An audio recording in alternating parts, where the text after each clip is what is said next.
welcome back to part 3 of my Shelby dress sew along. If you haven't watched my previous videos, my name's Vicky, I'm What Vicky Made on Instagram, and I'm doing a 4-part series of a little sew along for the Shelby dress by True Bias. It's in collaboration with the rag shop who have provided me with the fabric to make this dress. So last week we attached the main parts of the dress, including the facing, and this week we're going to do the sleeves. I've decided to use a little puff sleeve hack which can be found on the True Bias website. If you sign up to their newsletter, I'll pop the link below, then you can get the pattern pieces for this puff sleeve. So this is the pattern piece. It's going to have a gathered top and then elastic in the hemline to just create that little puff sleeve look. I just fancied going for something a little bit different to the 2 sleeve options that come with the dress.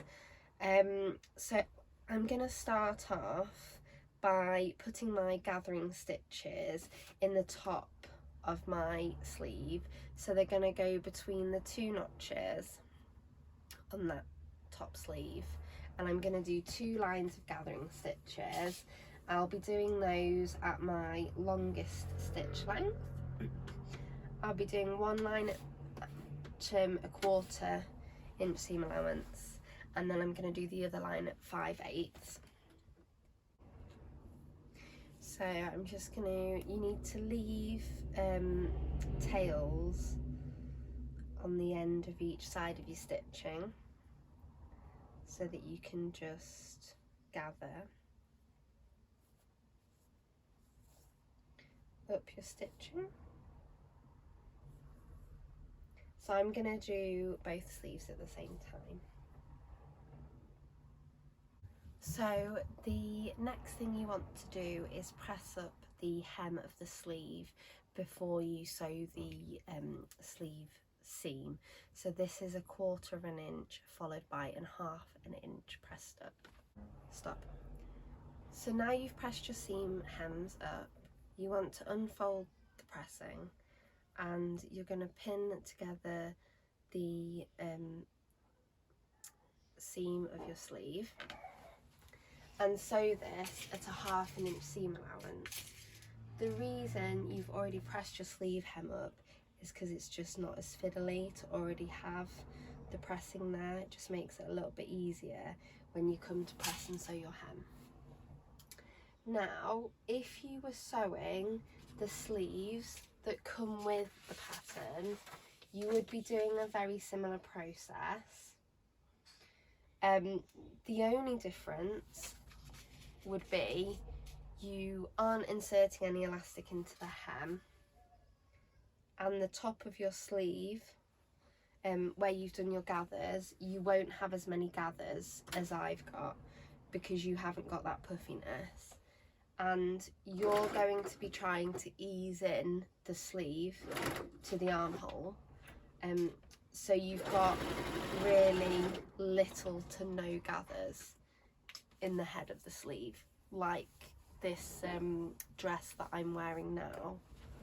If you can see, it's pretty much smooth. So that's the only difference.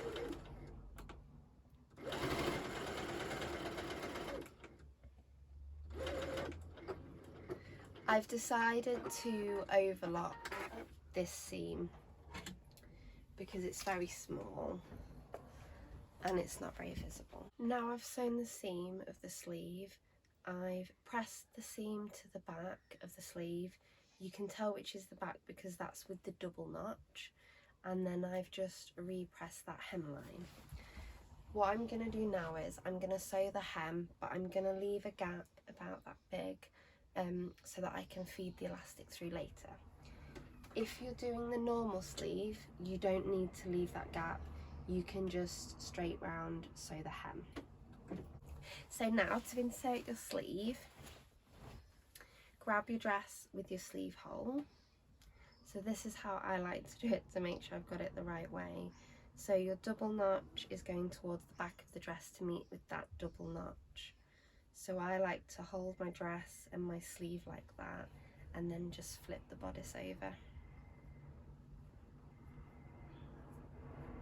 So there we go. Match up the bottom seams, so the bottom of the sleeve with the side seam of the dress, with both seam allowances pointing towards the back. Match up your double notch.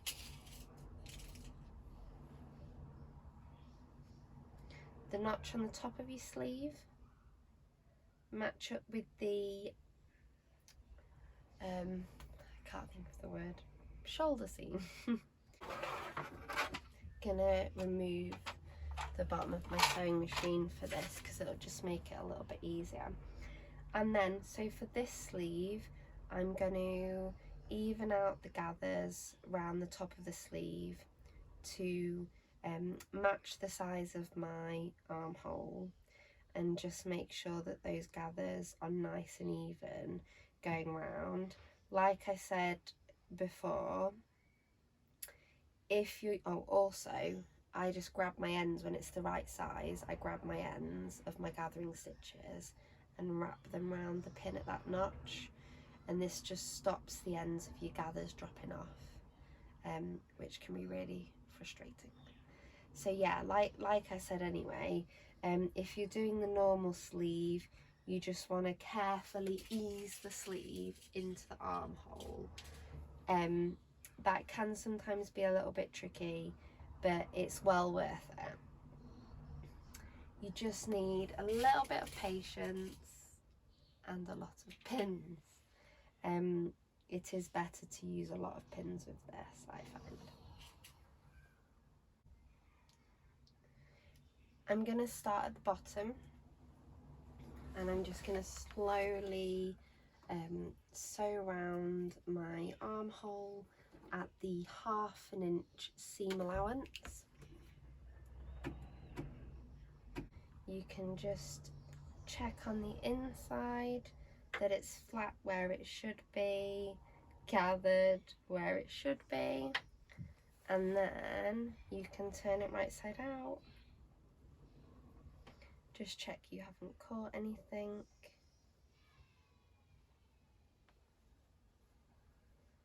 Ah, excellent. There's my little sleeve. I'm just going to take out the basting stitches that I put in for gathering. They should come out nice and easy. You do the same for both sleeves, and I am just going to overlock again these edges. For the elastic round the hem, if you're doing the elastic hem, it's a 3/8 of an inch elastic. I don't have enough elastic the same colour, so I'm going to go with these. So the pattern says to pop it round the biggest part of your bicep. Oh, my elastic's not long enough.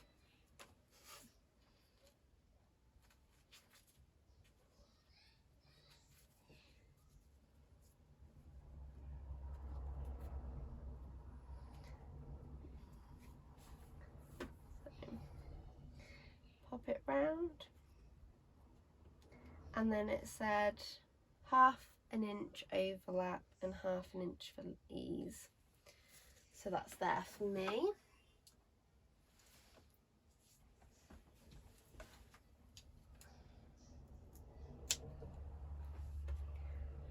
I'll have to see if I can find some more elastic the right size.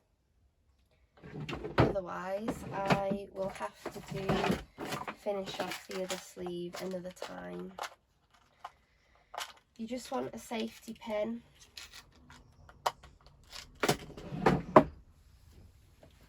You're going to put that on one end of your elastic. I don't use my point turner for doing this because it's a small circle. I think it might be too fiddly for that. Pop your safety pin in one end and you're just going to push it round till it comes out the other end. Just going to do a zigzag stitch to attach the two ends of the elastic together.